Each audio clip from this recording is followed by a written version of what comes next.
안녕하십니까. 우리가 작년 이맘때는 선거운동 열심히 했고 올해 4월달까지는 많은 주제를 가지고 토론도 하고 여기서 정책적인 이야기도 많이 하고 마지막으로 제가 정치적인 현실에 조금 한 발을 담그고 있는 이것이 그 이유가 무엇인지 그 근거가 무엇인지를 이렇게 좀 정리하면서 우리가 다 이 생각하는 정치적 현실에 발을 담는다는 것이 어떤 의미인지 그거를 좀 정리해서 발표를 하려다가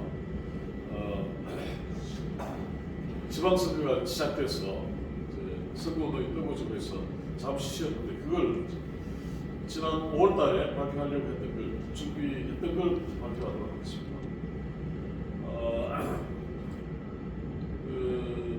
뭐 정치도 인간의 삶의 한 부분이고 또 그래서 뭐 직업을 가지는 거, 노동을 하는 거, 또 뭐 결혼을 하고 또 사회생활을 이루어 나가는 모든 여러 가지 과정 중에 하나인데 여기서부터 발을 빼고 이제 살아가는 게 대부분 일반인들의 모습인 것 같아서 저는 왜 그런 그 일반인에서 한 발 정치적인 현실에 발을 디뎠나. 제가 교수이면서 의사이고 수술도 하고 바쁜데 왜 이제 이 정치적인 일에 관심을 두게 되는가 이런 생각을 해봤습니다. 저와 마찬가지로 직업을 가지신 분들, 뭐 사업을 하든지, 그다음에 전문가로 일을 하는 그런 사람들은 사실은 그 일만 하도록 요구하고 있습니다.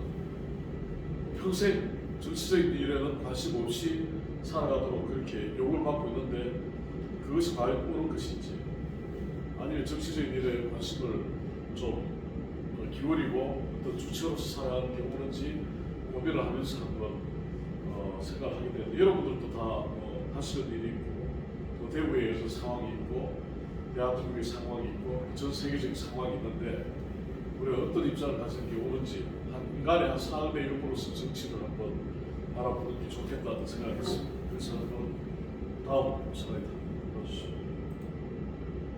일단 뭐 정치라고 하니까 제가 이제 머리에 떠오르는 아주 훌륭한 정치가 그걸 생각해보면 믿음이 아주 좋았던 정치가 중에는 성경의 다윗이라고 볼 수 있겠습니다. 다윗은 목동이었지만 하나님 보시기에 아주 신실하고 믿음이 좋았어. 이스라엘을 위해서 이스라엘을 리더하는 지도자로서 쓰임을 받게 됐습니다. 신에 대한 믿음, 그다음에 이스라엘 왕국에서 가장 위대한 왕이고 또 아직까지도 다윗의 이스라엘, 다윗 시대의 강력한 이스라엘을 유대인들이 기억하는 모습 보면 굉장히 훌륭한 정치가 있습니다. 그 다음에 좀 사실은 잘 모르다가 알게 됐는데 알렉산더 대왕이 정복 왕이지 않습니까? 알렉산더가 그 중동 지역을 전부 통일해서 그리스로부터 시작해서 중동 지역을 전부 통일하는 그런 위대한 그 업적을 이루었는데 알렉산더가 이 사람은 신에 대한 어떤 믿음이나 이런 것은 아니었지만 이분이 누구의 지도를 받냐면 학문적 지도를 받냐면 아리스토텔레스의 그 지도를 받습니다. 아리스토텔레스가 당대 그리스의 가장 위대한 학자인데 이 사람의 어떤 자연과학, 그다음에 수학, 그다음 정치학, 그다음에 인간에 대한 어떤 덕목 이런 것들을 교육을 오랫동안 받아가지고 이 알렉산더가 완전히 아리스토텔레스에게 빠져가지고 아리스토텔레스의 말을 그대로 전 세계에 실현해야 되겠다라고 해서 정복을 하게 됩니다. 하나의 또 지식을 많이 갖춘 사람이 세상의 지식을 전하기 위해서 뭐 다른 사람을 굴복시킨다기보다는 아리스토텔레스에게 받은 지식을 세상에 펼쳐야 되겠다는 생각 때문에 그런 전쟁을 했던 겁니다. 그 다음에 이제 알렉산더 대왕은 지식을 바탕으로 해서 정치를 공부하고 또 징기스칸도 우리가 잘 알다시피 이분이 정복하려고 해서 나선 게 아니고 어릴 때부터 이제 받은 여러 가지 상처들, 또 중국으로부터의 어떤 영향 이런 것들을 정리하고 또 이런 과정에 상당한 용기를 가진 그런 지도자였던 것 같습니다. 그래서 이렇게 우리가 평소에 살면서도 이런 정치가들 많이 좀 알고 있습니다. 다음 슬라이드 주십시오. 정치가 뭔지 저는 잘 모릅니다. 그걸 몰라가지고 그리스 철학자들이 정치를 어떻게 생각했는지를 보니까 여러 가지 제목 내용들이 있는데 그 중에 이런 이야기가 있더라고요. 정치에 나선 사람은 자기 먹고 사는 것을 다 정리해놓고 나오라. 자기가 먹고 사는 문제를 다 해결해놓고 나오라. 이런 얘기가 있습니다. 그래서 그 말은 자기가 먹고 사는 것, 자기 생존하는 데 필요한 것보다 더 많은 것을 생산할 수 있는 능력을 갖춘 이후에 나오라. 이렇게 얘기했습니다. 그러면 대략은 나이가 40대나 50대 돼가지고 어느 정도 다 경제적으로 준비가 된 다음에 정치에 나오라. 그렇게 했습니다. 지금은 근데 우리가 투표권이 만 18세 이상 되면 다 19세입니까? 투표권이 있죠. 그래서 이제 그리스 사람들은 자기 이익을 정치를 통해서 실현하지 말라고 그랬습니다.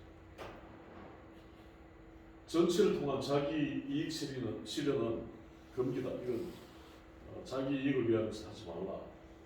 그 다음에 대신에 공동의 이익을 실현한 의도로 무장해서 나오라. 그래서 자기와 공동의 모티베이션이 자기 건 죽고 공동의 것이 전체적인 것이 이제 나와서 전체 이익이 돌아가도록 할 때 정치를 하라 이렇게 얘기했습니다.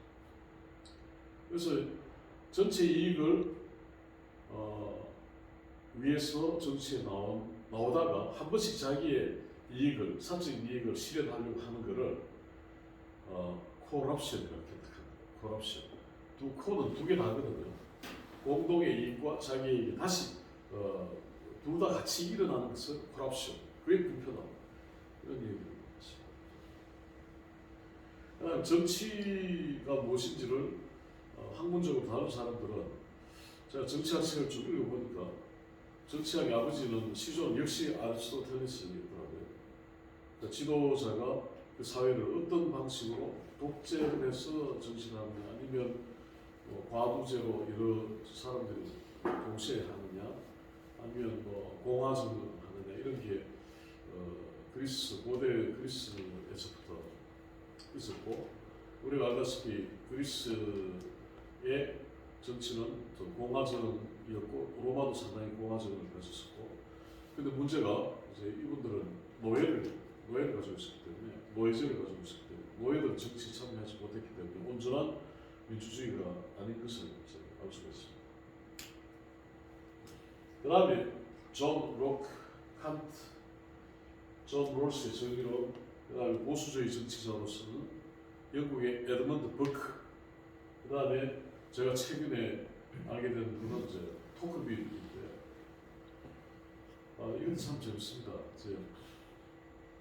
아리스토텔레스는 어쨌든 노예를 가졌지만 민주적인 제도에 관해서 논의를 하였고 그다음 존 로크는 저는 이제 과감하게 역사를 이렇게 한번 나눠봅니다.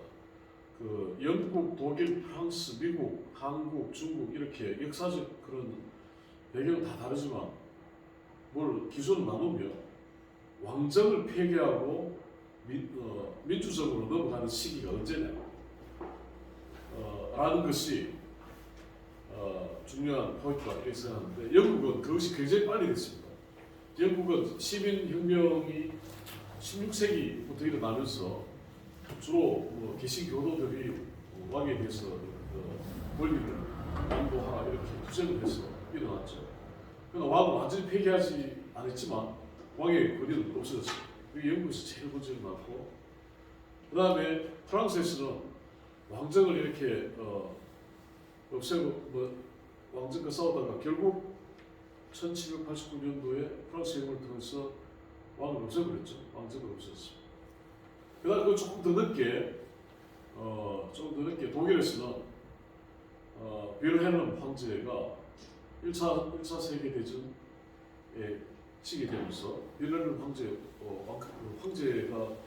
욕설져 버렸죠. 황제 제도가. 그러면서 바이마르 공화국이 돼서 민주화됐는데 그 시기에 왕정 폐지가 일어났습니다.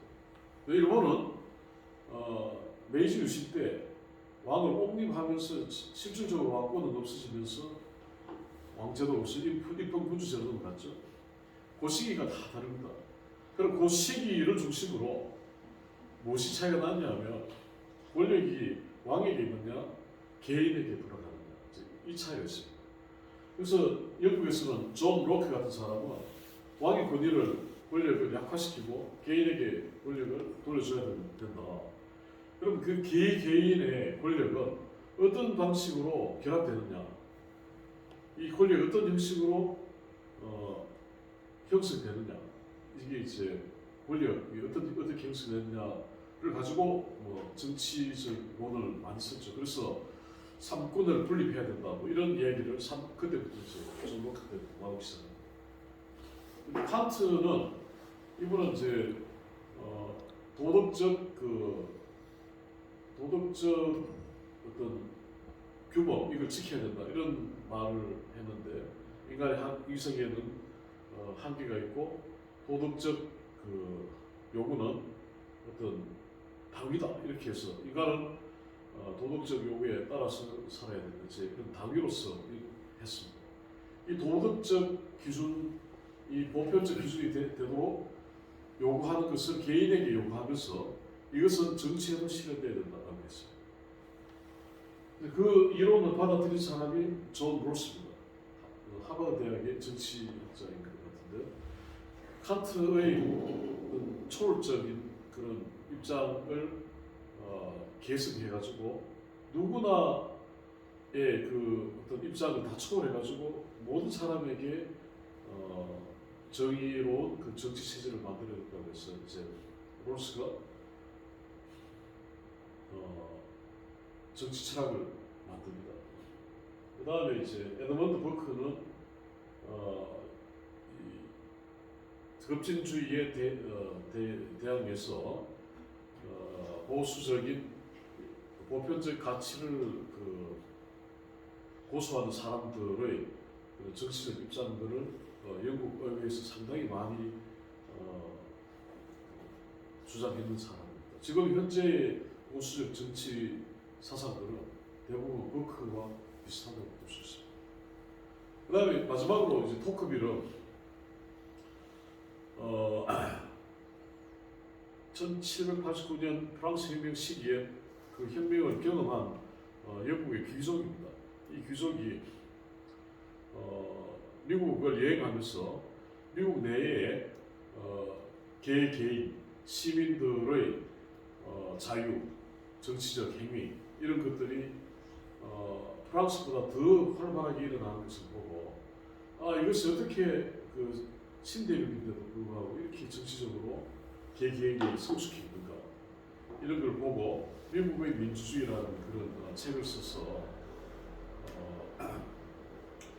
미국의 민주주의적 형태를 아주 잘 기술한 그런 프랑스 학자입니다.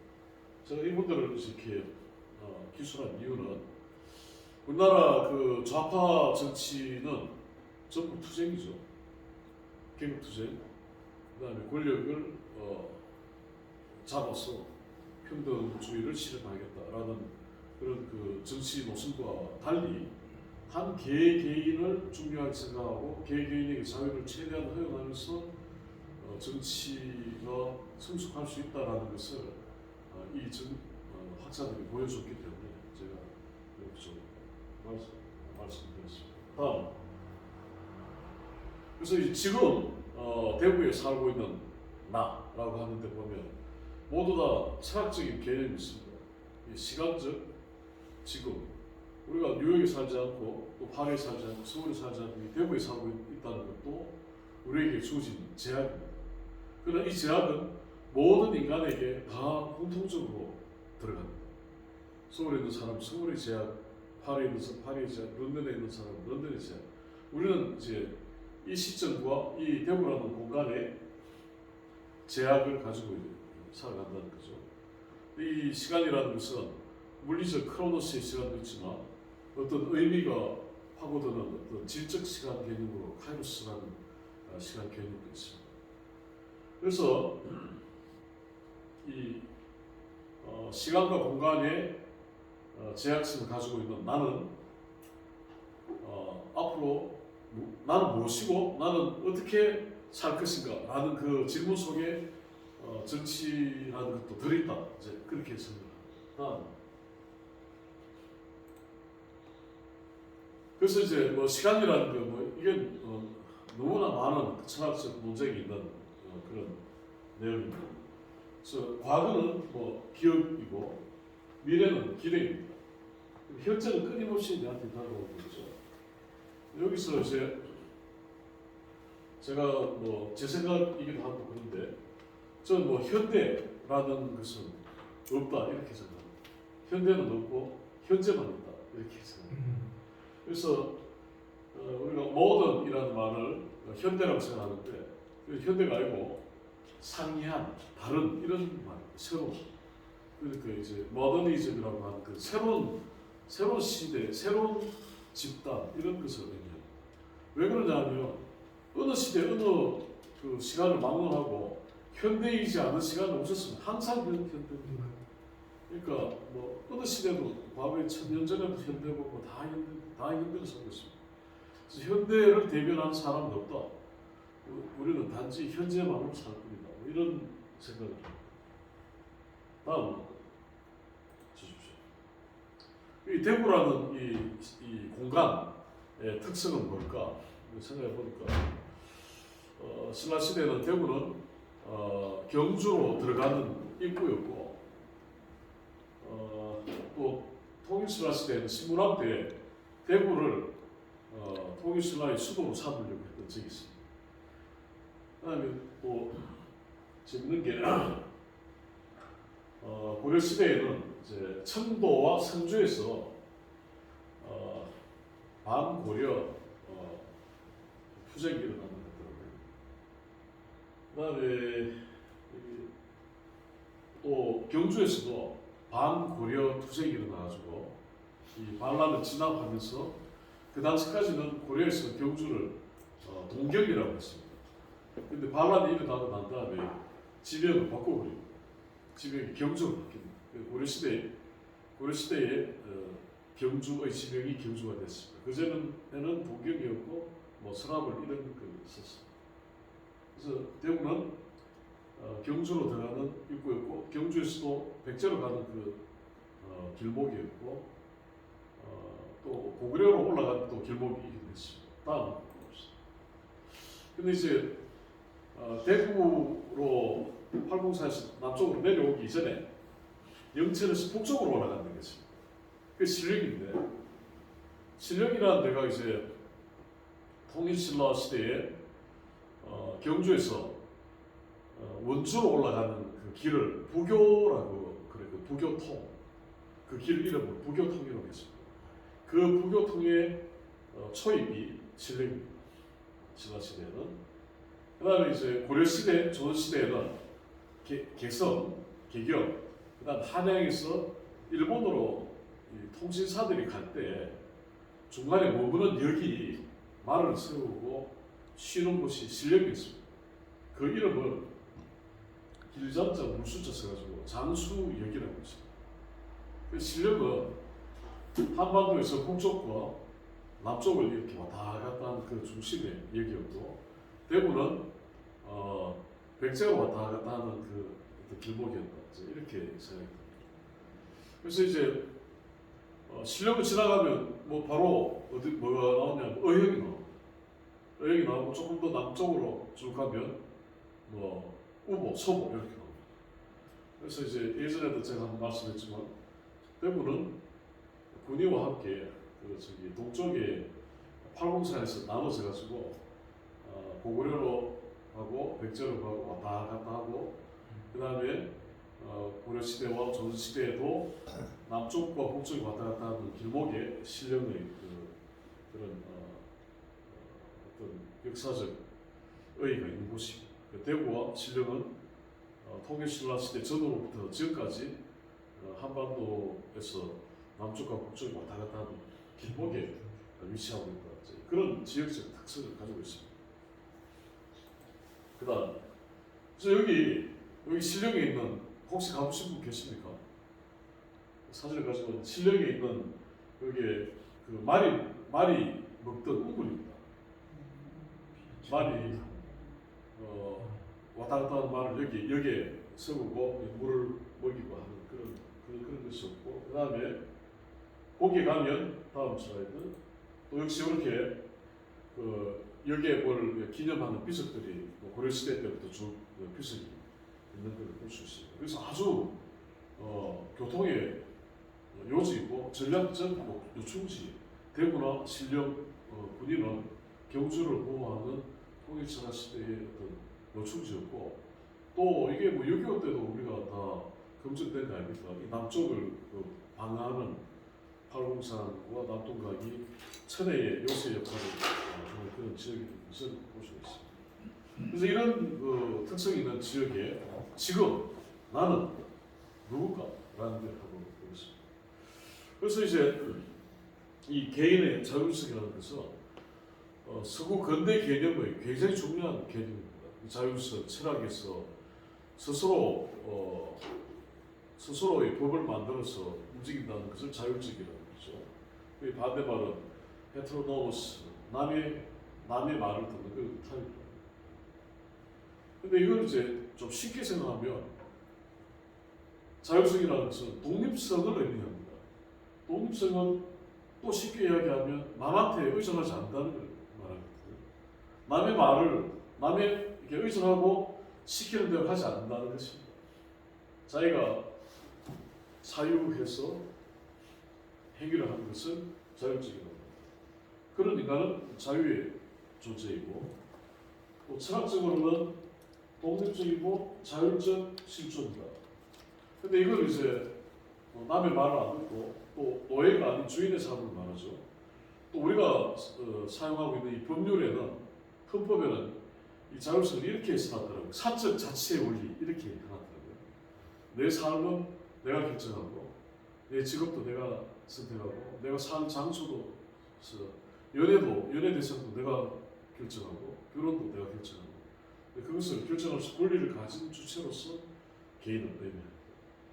근데 이것은 정치적인 영역에 들어가면 집회 결사의 자유, 정치적 행위의 자유를 가진 존재로서 이제 자율적 존재를 의미합니다. 그래서 여기 있는 모든 분들은 자율성을 가진 존재이고, 법적으로는 사적 자치, 자기 자치의 존재이고, 정치적인 주체이다라는 인식을 할 수 있겠습니다. 다음, 그래서 독립성이라는 것은 결국 이게 이제 남의 말을 듣지 않고 자기가 사유해서 자기가 결정한 것을 의미하는데, 이게 쉽지 않습니다. 이게 어릴 때부터 이걸 계속 연습했으면 좋은데, 우리는 중고등학교 때 사고하고 사유하는 그런 걸 잘 안 하기 때문에 항상 물어보고 어떻게 할까 결정을 잘 못하는 그런 좀 문제가 좀 있어 왔습니다. 그래서 이걸 인생의 어느 시점이든 이걸 극복하고 독립적인 존재가 돼야 됩니다. 그 시점이 빠르면 빠를수록 선진국입니다. 근데 우리는 조금 나이가 많이 들어서 드디어 이제 한 중년이 돼서 이제 스스로 결정하는 그런 그런 문제점이 있습니다. 그러면 앞에 내가 남의 말을 듣지 않으면 그럼 누구 말을 듣느냐? 그 이제 내 사유의 능력의 결과를 의존해야 돼요. 그건 이제 내 이성에 의존한다. 내 이성의 결과에 내가 따른다. 내가 다른 사람 말은 안 들어도 내가 생각하는 것은 따라가야 되겠다. 이게 자율적인 능력. 다음 봅시다. 근데 이성은 또 뭐냐? 이성은 인간의 뇌로 생각하는 힘을 의미하기도 합니다. 그래서 진리를 탐구하고 도구적으로 쓰기도 하고 비판적으로 생각하고 계산해서 무엇이 좋을지 생각을 하는 그런 사유의 능력을 이성이라고 합니다. 그러나 그 이성의 능력을 가지고 파악하는 진리는 한번 보여주십시오. 그거는 이제 보편적 이성이라고 합니다. 이게 절대적 이성 또는 절대적 진리라고 합니다. 이거는 인간 이성의 사유의 결과물이 아니고 원래 있는 것입니다. 이걸 우리가 그리스 철학에서는 로고스라는 말도 썼고 또 이 기독교적에서는 신의 계시 이렇게도 이제 우리가 받아들이고도 있습니다. 그래서 우리가 사유를 열심히 해서 결정하기도 하고 또는 어떤 진리를 탐구하고 진리에 비추어서 우리가 우리의 생각을 결정하고 우리 삶을 살아가는 것을 독립적이라고 볼 수 있습니다. 다음 보십시오.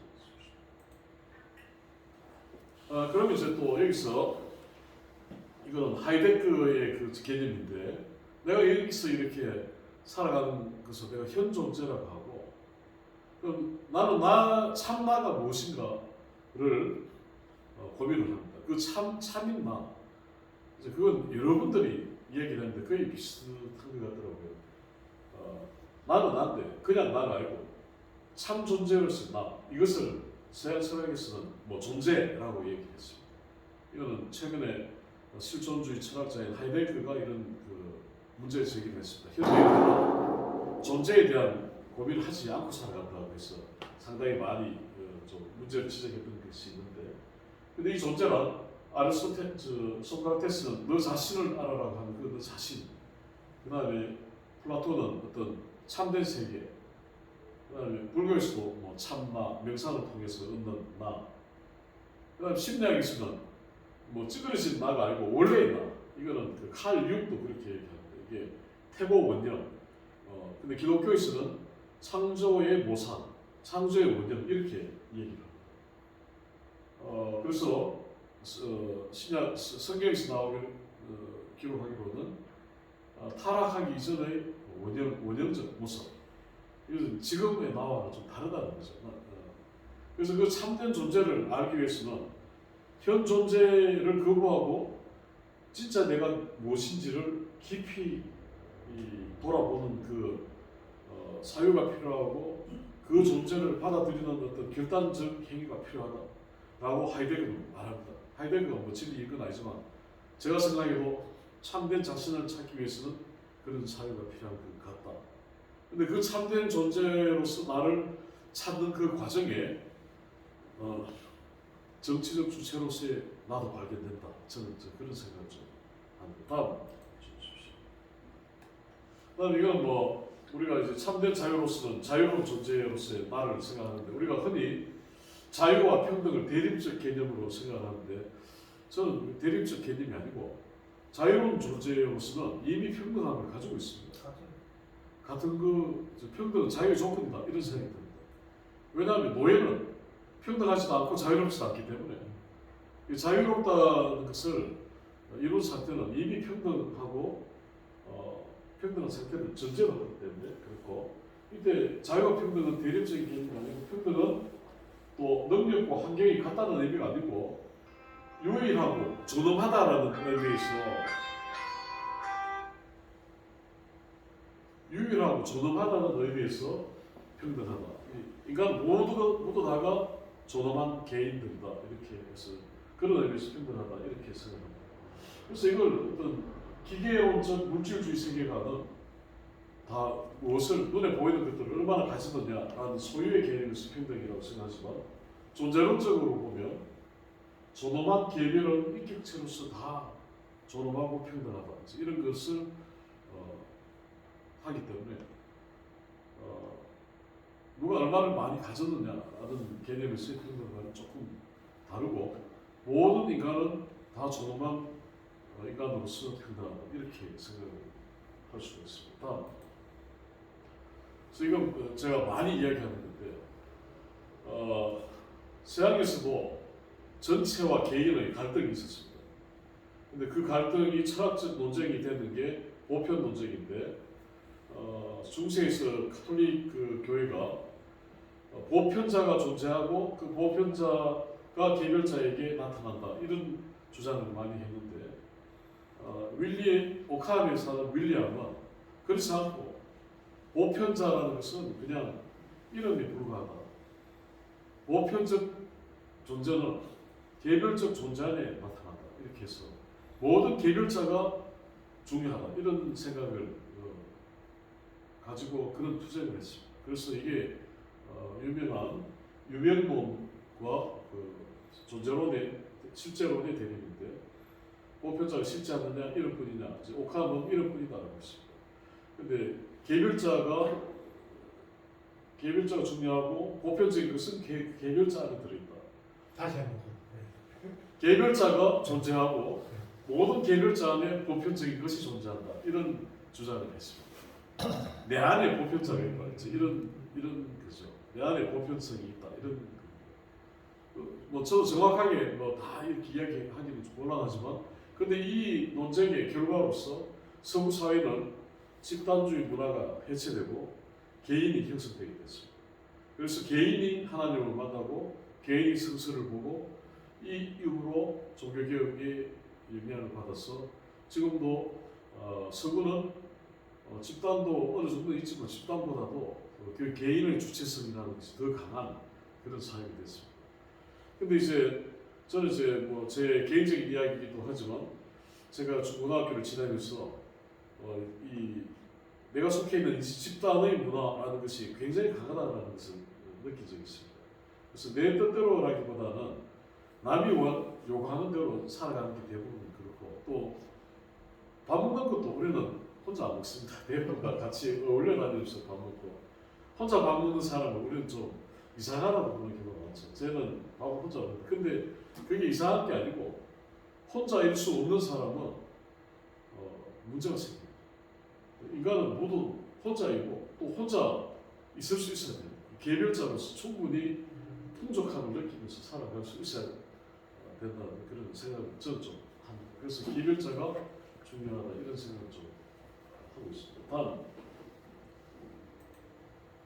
그래서 이 개별자의 자율성, 이것이 근대의 자율성인데, 이 자율성이라고 하는 것은 통치의 대상에서부터 법을 세우는 자로서 입법자로 전환한다. 나는 입법자라는 신분의 전환이 일어나게 되는 거죠. 근대에 있어서는. 근데 그 입법의 원칙이, 여기에 이제 칸트가 너의 행동의 준칙이 보편타당한 법칙이 되게 하라, 이런 것으로 함으로써 내한테 유리한 것만 만들지 않고 모든 사람에게 좋은 것을 사유하도록 하는 그런 그 사회의 원칙을 칸트가 제공했고, 여기에 근거해서 법률이 형성되고 정치가 발전하게 되는데, 아까 얘기했던 존 롤스라는 분은 정치학자이고 칸트의 영향을 받은 정치가이고, 그 이후에 많은 법률가들은 이 칸트의 이 보편 입법의 원칙에 입각해서 이제 법률을 만드는 법학이 또 발전되었습니다.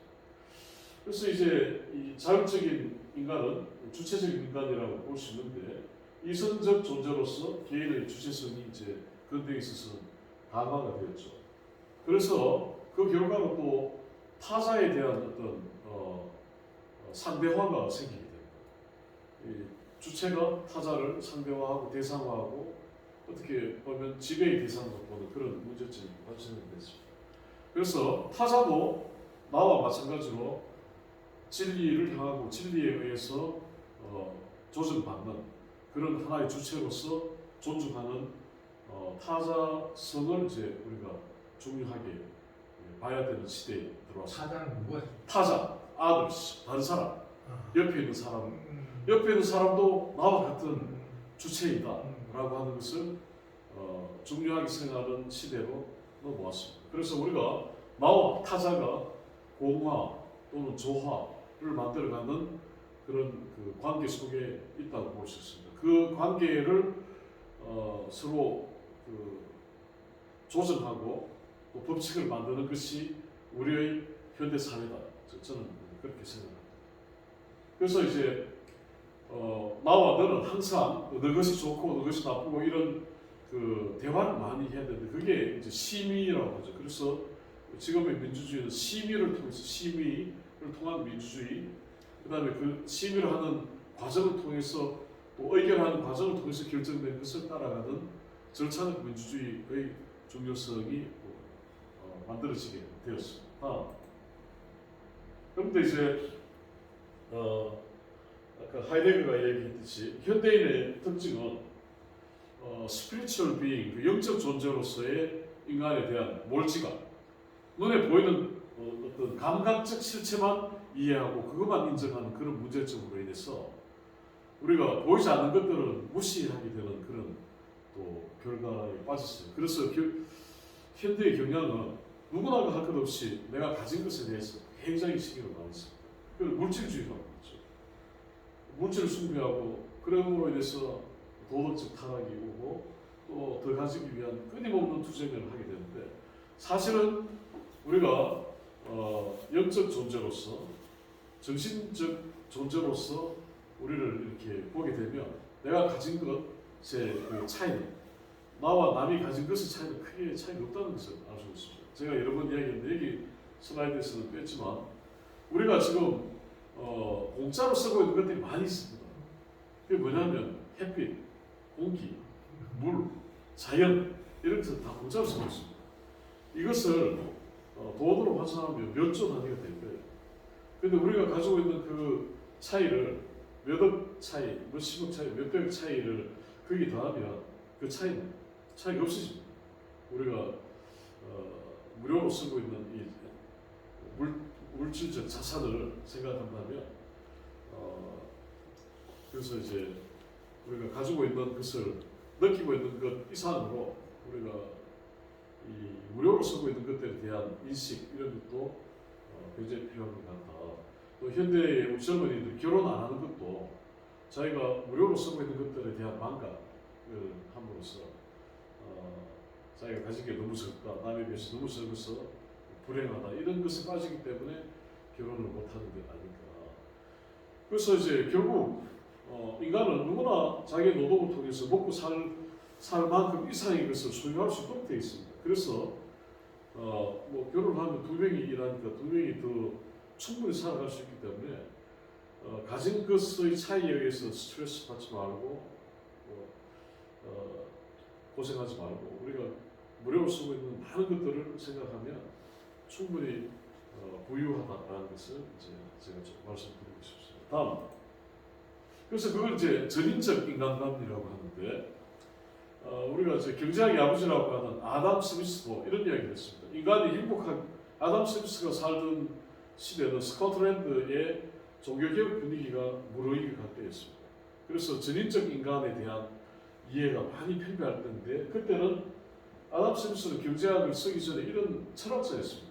이런 이야기를 했습니다. 인간이 건강하고 빚이 없고 양심에 거리끼지 않는 거리낌이 없이 행동한다면 모든 인간은 행복하다. 이렇게 이야기했습니다. 물질적으로 얼마큼 많이 가지느냐에 의해서 결정되는 것이 아니고 건강, 남에게 의존하지 않는 의존하는 빚 이런 게 없는 상태가 행복하다고 하는 거죠.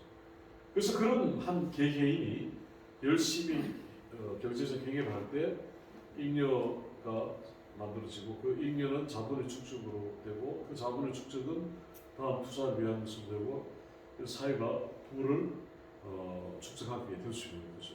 그 다음에 이제 존 로크는 이렇게 이야기합니다. 존 로크가 아까 얘기했듯이 개인은 존엄한 존재이고 그 존엄한 존재는 존재로부터 이제 권력이 나오고 그 존엄한 존재들의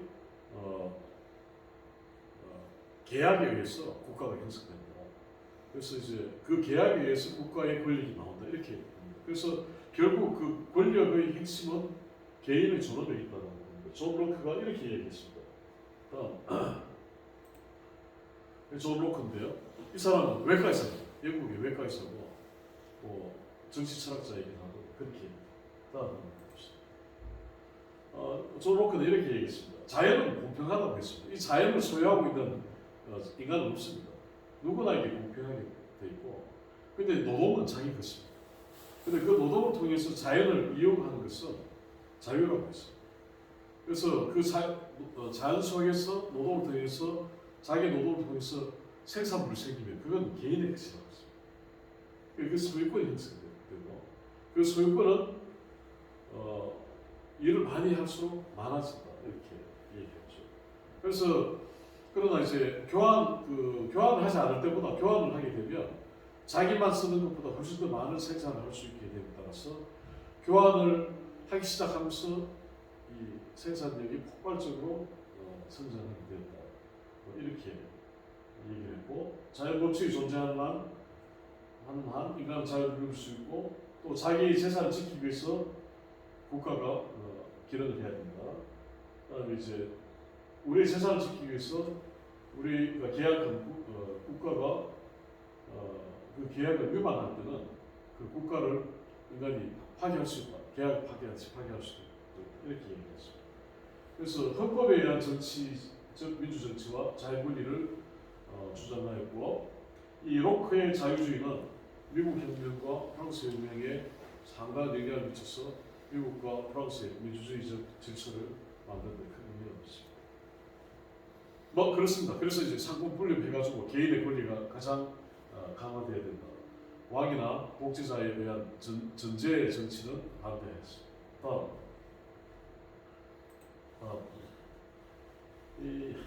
아까 얘기했던 건데,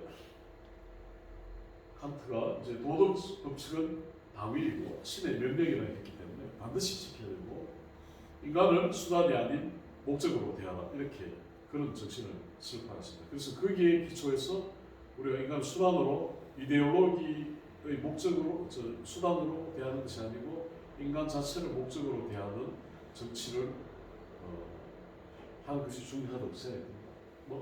넘어가도록 합시다. 그래서 이제 지금 대구에 사는 나에게 정치는 뭐냐? 제가 좀 생각을 정리해 보니까, 개인으로서 나는 주체로서의 내 존재를 파악한다. 지금 대구 경북이라는 시간과 공간의 제약 속에서, 또 그런 제약 속에서도 세계적 목표를 추구하고 자유로운 시민으로서 이성의 작용에 따라 사적 자치 원리를 개인과 공동체, 지자체에 확장하여서 자치를 실현하는 것이다. 이렇게 생각해 봤습니다. 그 다음 시간이 너무 많이 가지 않아요? 빨리 하겠습니다. 그래서 그럼 대구, 경북의 이제 당면 과제는 뭐냐? 우리가 흔히 말하는 것이 이제 지역 소멸 위기에 당면한 나의 정치적 행동, 이런 걸 생각할 수 있습니다. 그 다음 봐주십시오. 근데 지역 소멸이라는 말을 쓰는데, 지역 소멸 가능성이 있겠는가? 대구가 없어진다 하는데, 이철우 지사 이야기를 들어보니까 그런 가능성은 없다고 합니다. 대신에 지역의 정치 경제력이 약화되고 지역 주민의 삶이 피폐해지고, 그 다음에 지역의 주변부화가 심화될 수도 있습니다. 우리가 중앙으로부터 밀린다, 이제 이런 생각을 할 수 있습니다. 그래서 우리가 늘 중심과 주변부를 생각하죠. 근데 이제 현대는 다핵화되고 탈중앙화되어서 중심도 없고 주변부도 없다라는 생각을 많이 하고 있습니다. 특히 인터넷이 강화되는 시점에서는. 그래서 저는 제일 마지막에, 그럼 중심은 뭐냐? 내가 이 세상의 중심이라고 생각하는 사람들이 많이 활동하는 곳이 중심이라고 생각합니다. 그래서 여기에서 세계적 보편적 문제를 가지고 논의하고 토론하고 자기의 문제로 받아들이고 행위를 하는 이곳이, 이렇게 그런 사람이 많다면 서울보다 이곳이 중심이다. 저는 그런 생각합니다. 다음, 그래서 이제 지역 소멸이라는 것은 지역의 정치, 경제, 경쟁력 약화 또는 지역의 주변부화가 심화되는 것에 대처하는 것인데, 그 방법은 내가 중심이 되는 나의 중심성을 확보하는 것이다. 이렇게 여기서 출발하자, 이렇게 얘기하고 싶습니다. 다음, 그래서 대체 전략은 내가 중심이 되어서 중심적 사고를 하는 것이다 라고 이야기할 수 있겠습니다. 다음, 그래서 개인과 개인의 확장으로서의 지자체를 정치와 경제적 주체로서 중심적 세력으로 형성해 나가는 것이 지역 소멸 또는 지역 주변 부하에 대치해 나가는 우리의 전략이다. 이렇게 생각했습니다. 그래서 이제 그러면 뉴데모 운동은 무엇을 할 것인가? 나와 여기에 모인 사람은 무엇을 할 것인가? 그래서 이제 생각을 해보니까 보편적 가치를 추구하는 자유로운 주체로서 사상적 각성을 한다. 이건 사상운동으로서 이걸 계속해야 되겠다. 이런 생각을 하고, 그 다음에 타자에 대한 배려를 제도, 문화, 그런 질서를 구축하는 것. 이 제도 개선, 입법운동으로 우리가 계속 추구해야 되겠다. 나와 타자에 대한 그런 운동을 하고, 그 다음에 다양한 시민활동을 통한 정치 세력화인데, 이것은 일상을 통한 조직화 운동이다. 이렇게 생각을 하고 싶습니다. 그래서 이제 지난번에 술 마시면서 우리 서구선생하고 얘기했는데, 스포츠 동호회, 그러니까 자유산악회 이런 거, 그 다음에 뉴데모 자전거 동호회 이렇게 해서 자전거 타고, 그 다음에 차담회, 미국의 보수 운동이 이런 거죠. 티 파티 같은 거죠. 뭐 별거 안 합니다. 이래 한 몇백 명씩 모여가지고 티 만드는 티팟 여러 개 갖다 놓고 마시면서 이야기하고, 그러면서 이게 정치 행위가 일어나는 거예요. 정보를 교환하는 거예요. 늘 우리가 투쟁 할 필요가 없어요. 그냥 모여서 세계에 좋은 차를 가지고 와서 공감대 행사하고 티 마시고 잘 지내는지 이런 티 파티. 그다음 시민 포럼, 이렇게 세제 개편 같은 거, 지방자치, 지방 분권을 위한 세제 개편. 제가 경북대학 이동식 교수를 미리 섭외했습니다. 우리나라 세제 개편을 통해서 지방 분권을 강화하는 것에 대해서 강의를 한번 해주시겠다고 얘기하더라고요. 그다음에 분권입법, 노동법도 일방적으로 노동자가 일방적으로 사측에 일방적으로 유리한 것이 아닌 상생에 기초한 그런 노동법을 개선하는 그런 것도 필요하고, 그다음 문화예술활동으로서는 합창단, 그다음 마을 오케스트라, 그다음에 공예, 그다음 미술 창작, 그런 창작 모임, 이렇게 뉴데모 운동이 해나가는 게 어떻게 되냐. 그다음 경제활동으로서는 여기 계시는 분들도 사업을 하고, 또 사업을 하시는 분들의 친화적인 도시를 만들고, 또 기업이 저는 텍사스의 오스틴 예를 들고 싶습니다. 텍사스는 기업에 아주 좋은 혜택을 줍니다. 그래서 샌프란시스코 또는 산호세에 있던 실리콘밸리에 있는 기업이 많이 텍사스 오스틴으로 넘어갔습니다. 대구도 경부고속도로 직선화하고 그 산업밸리를 만든다면 그 주변에 기업이 싼 분양가로 좋은 위치에 들어올 수 있는 것들을 많이 만들어서 기업 친화적인 대구 경북을 만드는 도시 여건을 만들고, 그다음에 노동자와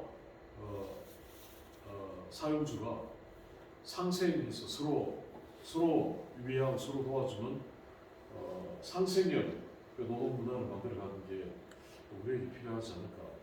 또 저는 이런 생각을 했습니다. 다른 지역보다 여기 노동운동이 좀 더 합리적이면 기업이 올 수도 있겠다. 파괴적이지 않고 합법적 범위 내에서 합리적인 노동운동을 한다면 기업이 이것을 좋아할 수도 있다. 대구 경북의 합리적 정신을 존중해서 이곳으로 몰려올 수도 있겠다. 뉴데모 운동은 이런 것을 추구하면 좋겠다. 이런 것으로 저는 대구에 사는 나는 이런 활동을 하기 위해서 좀 움직이고 싶다. 이런 말씀으로 제 말씀을 끝내도록 하겠습니다. 감사합니다. 어떻게 할 것인가 집회를 해야 되는데